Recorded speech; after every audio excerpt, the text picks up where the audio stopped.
You are listening to Co-Create Your Life. In this podcast, we delve deep into the law of attraction, dispel common misconceptions, and give our listeners the tools they need to build a magical, purposeful existence in their everyday lives. Reclaim the creative power you already possess and join us at co-creationcoaching.org/create. That's co-creationcoaching.org/create. Welcome to Co-Create Your Life. This is episode 18, Why Holding On to Your Goal Can Be Just as Hard as Manifesting It. I am Brandon Oliveris. And I'm Christine Oliveris. And I'm Justin Williams. And we have not been here for quite a while, so I apologize for that. But It's been a little busy bee. I've been very, very super busy. As everyone probably knows who's been reading the blog, I got a job about a month and a half ago in the beginning of April. So that's been keeping me really busy. And it's been hard to find energy to do much of anything. So we're making a couple changes. Podcasts are a lot easier for me to do than blog posts because it's a lot faster. So we're going to be doing a lot more podcasts, I think. And we're shortening them to a half an hour because it's just probably going to be more manageable for both us and for those who are listening/reading. Just because it's shorter, so I think it'll be a lot better, and we can do a lot more topics that way too. It won't take as much time. So that's what we'll be doing in the future, at least how it's currently planned, but who knows. So, to start with some announcements, if you would like to see the show notes for this episode, or to read the transcript, or leave a comment, you can go to co-creationcoaching.org/create018. That rhymes, create018. Or if you would like to ask a question, you can head over to co-creationcoaching.org/ask/create. So again, today's topic is actually one that I find is very, very emphasized in the law of attraction community, and that is what happens when you actually get your goal. And I'm not talking about just small goals. I'm not talking about like finding that parking space or getting $20 or something like that. I'm talking about a goal that really requires a huge shift in subconscious structures. Because that kind of goal really, really changes you. I wrote a blog post quite a while ago, back in December of 2016, about how your goals transform you. And this is exactly what happens. As you're working on a goal, as you probably already know, it changes you because you have to become the type of person who can receive that goal, right? Because who you are when you start manifesting the goal is not who you will be when you get the goal, assuming you do get the goal, because it has to change you. Otherwise, with who you are right now, I mean, if it were easy to get in your current state of consciousness, of awareness, you would already have it. It would be easy. You wouldn't have resistance. Like if, think of something that's really easy for you. And if you just think about it, and you can probably, everyone has one of those things that they can manifest in like maybe a couple days maximum. Food.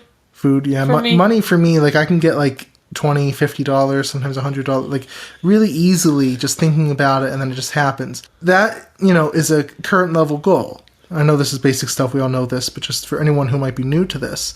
So that is a current level goal, and it's really easy. It doesn't require anything from you because you already have it. You already have the subconscious programs to go and get that right away with just thinking about it. I always compare this to playing a musical instrument. My example is piano, because that's what I was trained with classical piano. If you know a really simple piece on the piano, or not really, it doesn't have to be really simple, but just something that is at your current level, you don't have to do anything. Yeah. You don't have to do anything to try to master it. It's already done. It could be difficult to someone else, but to you, you've already created those neural pathways and everything through practice, so it's easy, right? But if you pick up another piece that's harder, or it has different technique, it's not going to be easy to you. So you have to become a different type of pianist, namely one who can master that sort of technique in order to play it. So I think that translates well to what we're talking about with goals, that, you have to become the type of person who can receive that goal in order to receive it. Now, what's that have to do with our topic? I think that what happens a lot of times is we have this kind of mistaken linear idea. Justin, let me know if you have noticed this. Let's say I have this real big next level goal.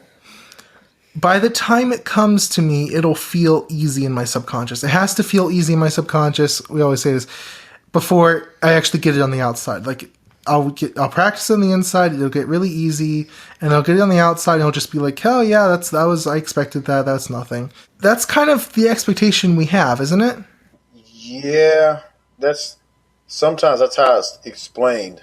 Not to say that can't happen, but that doesn't happen all the time.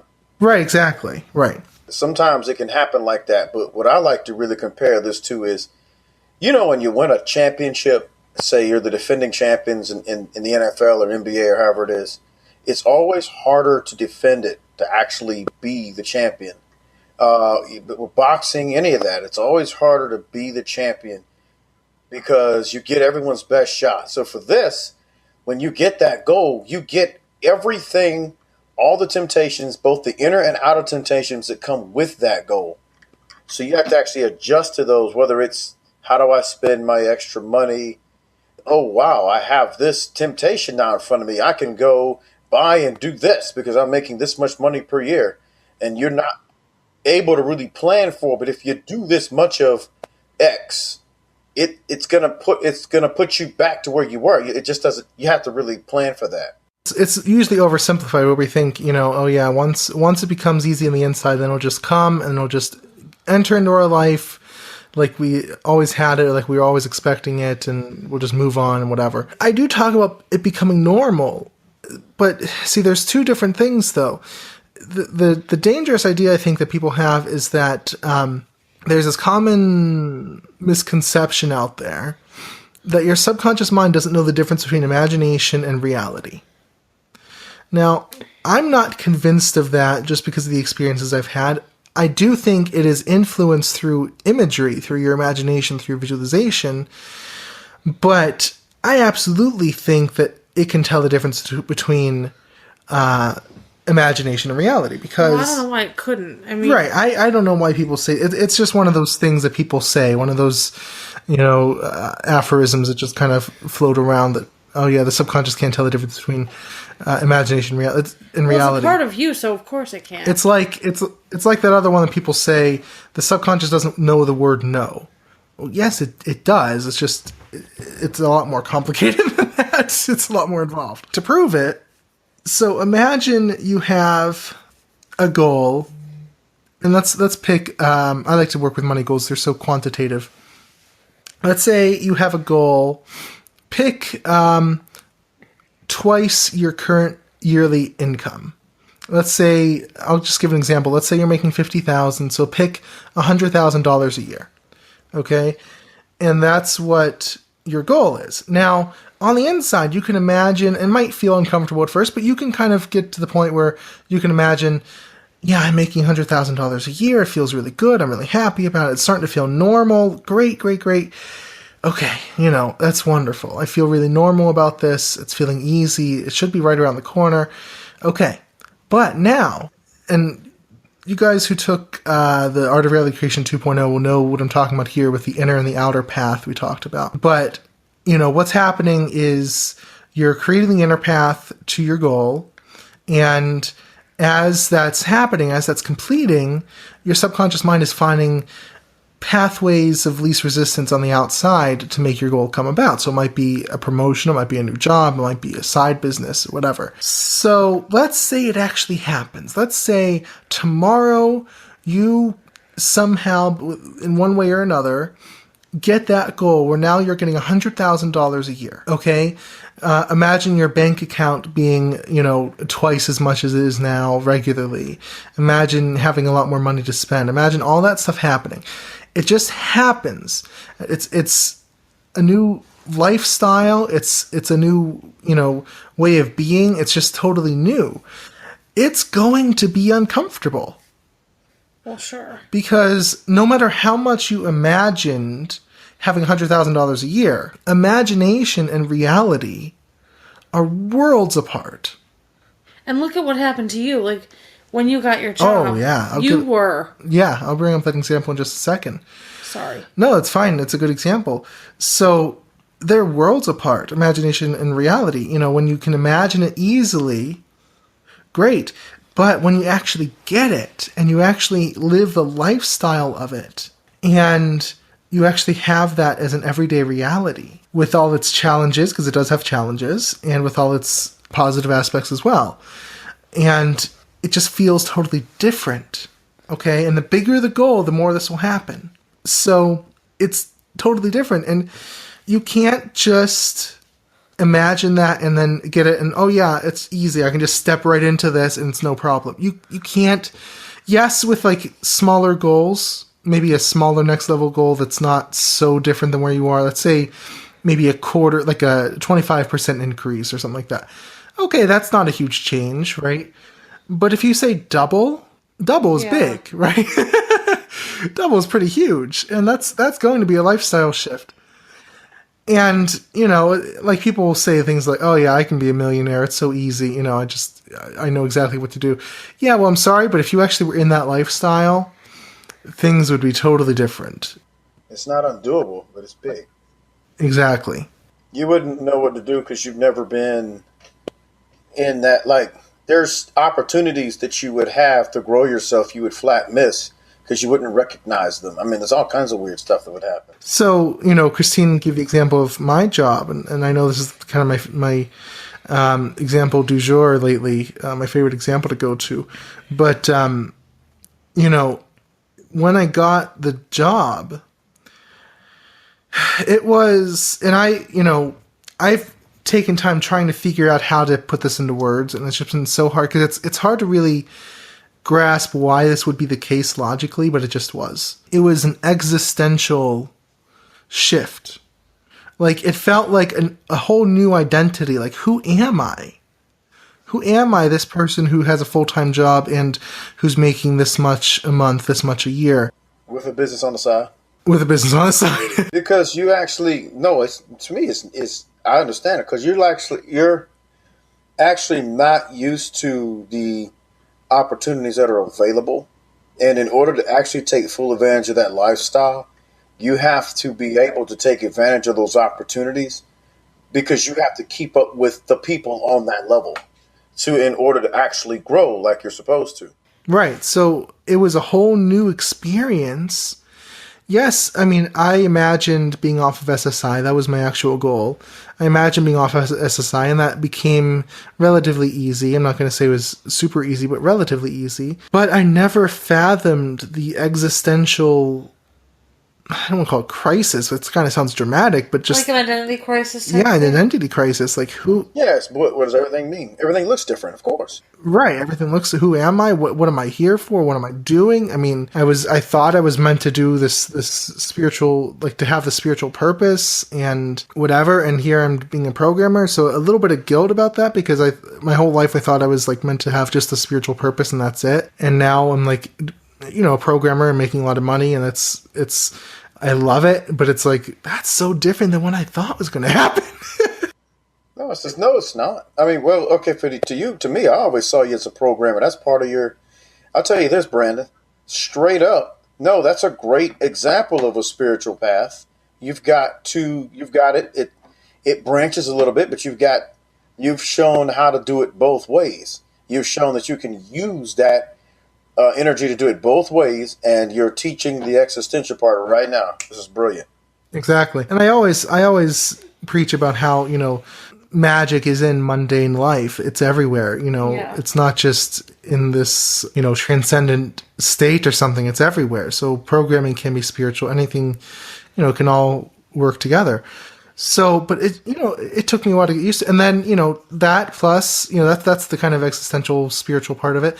Plus the higher balance in the bank account. We just had, tonight I was telling Christine about, we just got this new bank account. It's an online bank, and we're transferring stuff. And I said, it only allows, you know, $5,000 in the first month you can transfer from your external account. And that's, you know, not very much. She's like, it's not? Like, that became a new reality, you know. for us, like for me, where now it's like normal, like, oh yeah, 5,000, whatever. And I don't know how I'm going to transfer it because there's more than that. And it's, so I have to find And when ways you told around me it. how much, I was like, what? Right. Yeah. She's like, we have that much in the account. Like, yeah. But, I see it every day. So it became normal. At first, I'm like, whoa, that's just a big number. You know what I mean? Like all at once in one account. Like that's just a really big number. Do you remember when you used to be scared to look in the bank account? Yes. Oh, yes. I used to be really scared to look at the bank account. And then you wouldn't? And I then... wouldn't. And then, yeah, things got really bad. But, so, you know what I mean? Like things like that. But you do get used to it. But that, it took a while to get used to that reality. Probably several weeks or a month or so to get used to that reality. Well, you're what, 7 weeks in now? Or Yeah, done? 7 weeks. You'll be on your 8th week? Yep. Holy crap. So, it's like, it is definitely a shift. So any big goal is going to be the same thing. It's going to be existential almost. It's going to be a new identity. Your ego is going to feel it. It's going to be a new lifestyle. I've really been trying to get organized because it's like, okay, you can't just let, when you have a lot more money, like you can't just let it lie around. You have to, organize it. You have to be smart about it. So I've been doing a lot of that kind of stuff. But, you have to know what to do. You have to get used to the new life. And so that's what happens when you get this new goal. But your subconscious, here's the thing, what happens. So yes, you imagine it. Yes, it feels easy, but then you get it. And your subconscious is not quite there yet. It's close enough where you were able to get the goal. It's close enough that you're able to get the goal. But it's not quite totally there yet. Now, here's what happens a lot. Self-sabotage. Luckily, it did not happen to me. I was very careful. Very, very careful. But it was a hard thing. Oh, it could have happened to you. It could have happened. Yeah, I got very anxious for quite a while. Like, oh my God, I'm not good enough for this job. I'm not, I'm going to fail. That's why you had me to beat you into submission. Yeah. Because usually when I have a lot of responsibility, I get really panicked. I'm like, oh my You actually God. really didn't this time. Not No, I almost did a few times. And I'm like, okay, just slow down. I can do this. I know how to do this, Your subconscious mind, it takes time to actually get there. It takes time to actually get there. And so when you actually get the goal, you're not all the way there subconsciously. Your subconscious structures are just settling in and they can support it, but just barely. And it takes really fine balance, really careful work to maintain that. It's so common. You hear this all the time. I had the goal and then I freaked out and I lost it. Why would that be? If your subconscious mind is already used to it from you imagining it, why would you freak out and lose it? The only answer to that question is that because it's not used to it. It's not. It's used to the visualization of it. It's used to the inner vision of it, but it's not used to the reality of it. When you step into that reality and you actually have it in your hands, so to speak, it's totally different. It's a totally different way of being, of living. All right, so your subconscious mind has to get used to that, and that's hard. So self-sabotage is extremely common. And you have to really, really watch out for that. So, like the title of this said, it can be just as hard, if not harder, than actually manifesting the goal. Because when you're manifesting the goal, nothing's on the line. It's like, okay, I hope it happens, but truly nothing's lost if it doesn't. But when you have it, you can lose it. I'm not going to mince my words. You can lose it. And that is terrifying. You don't want to sabotage yourself. So you have to be really, really careful when you actually get the goal to let that resistance go, because you will have resistance. You think, how can you have resistance to a current reality? You do. You absolutely do. So you have to manage that. And in time, generally, in my experience, it was a few weeks up to a month, you'll get used to it. And it might take several months to absolutely, fully step into the role of your new manifestation. That's why I've been taking a break with really big manifestations lately. I'm a lot more comfortable, but still sometimes I get sort of, a little anxious about it. Like you had a rough week this week. Oh, well, that wasn't anxious. That was just, we're swamped. We're trying to release this new version of our software. And it's crazy. And trying to fix all these errors and whatever. But that, it can take several months to fully embody your goal, to fully live it.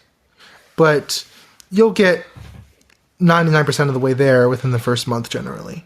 Okay, but this is just to point out that just because you're there doesn't mean you're there and you're done worrying about it. Okay? You can lose it, and I don't want to scare people, but it's possible with big goals.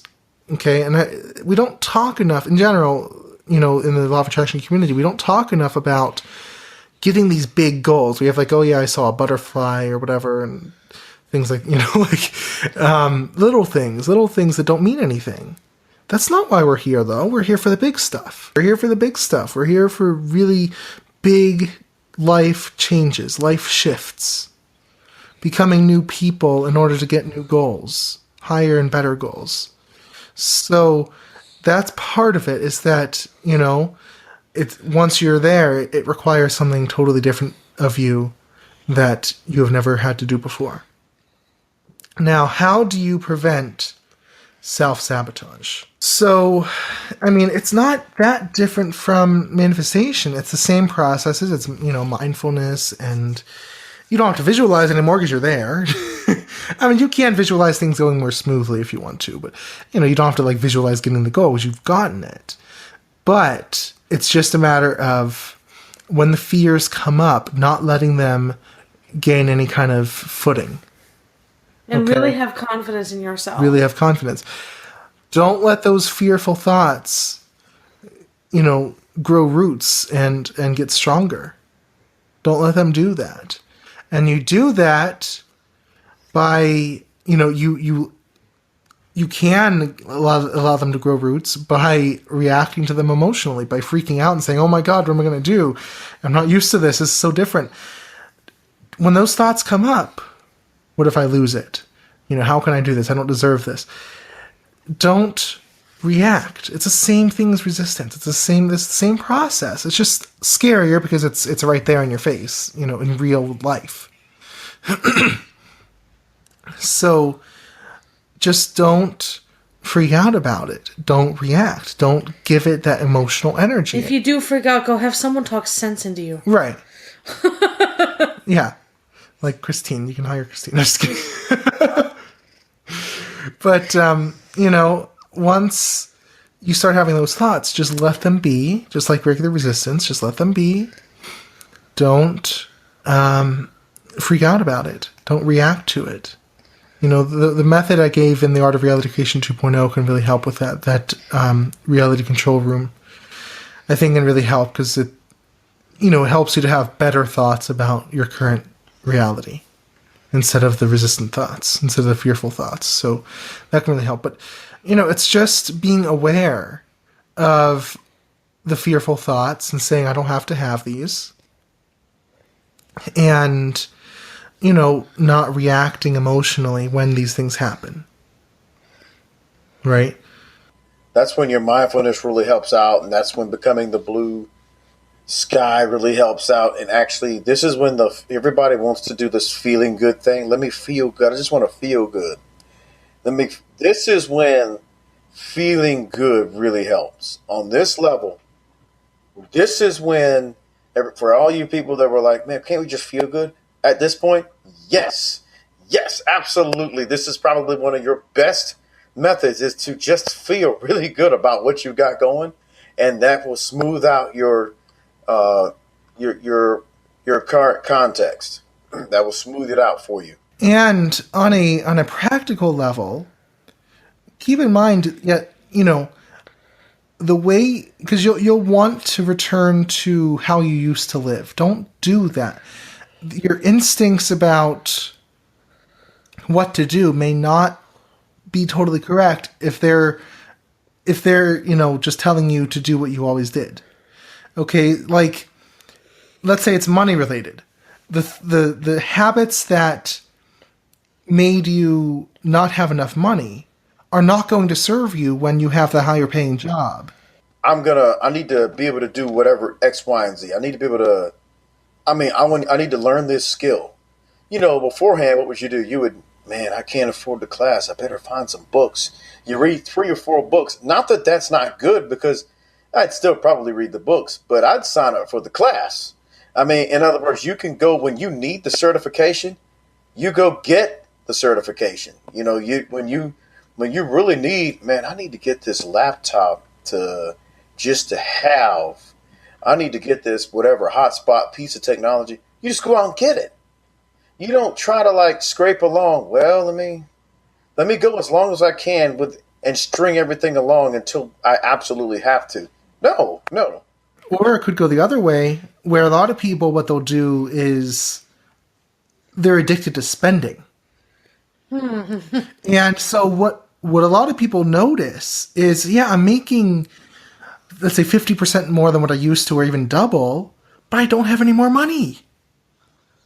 Because you're doing the same thing you always did, just to a greater degree. You're just spending the money. You know someone that does that. Yes. Oh, yes. So that's not going to help you. So I recommend for the first month, don't change your lifestyle at all. You're going to be tempted to go out and, I'm just using the money example because it works. Go out and, have a shopping spree or something. Oh my God, I got this big paycheck. And, that kind of thing. Don't do that. Okay, no, guys, just blow the first one to get it out of your system. And we call it naching. The nature boy Ric Flair, we call it naching. And then go back to your normal, regularly scheduled program for a couple of months. Feel free to indulge a little bit, but in general, I recommend for about a month, don't change anything. Don't change anything. Then you'll see at the end of the month, oh my God, I have this much left over in the bank. But, and this goes in a direction I don't need to go to right now. I'm honestly thinking about starting up a blog about financial management, managing your money and stuff, because I'm so passionate about that topic. But a lot of people don't think about the future. They don't invest it. They don't save it. They just spend it. And you don't want to do that. So you want to think about, okay, I have this new lifestyle.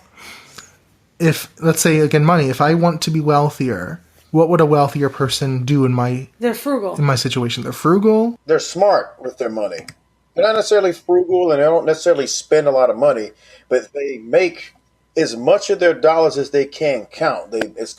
I call it maximum efficiency, minimum effort. They try to take it and make everything work for them. Right. A few weeks ago, I was going through all my expenses and cutting expenses, and Christine's like, "Why are you cutting expenses?" I'm like, just because we have more money doesn't mean I want to spend more than I have to. I'd rather, because now I'm learning German, so I'm spending money on those lessons, and plus, so I want enough money to do that. But I said, I don't want to spend money I don't need to. That's dumb. Yeah. And people who are wealthy are not dumb. At least who are wealthy for very long. They don't stay wealthy if they are. Right? They don't stay wealthy if they are. Wealthy people don't spend money, because if they did, they wouldn't be wealthy.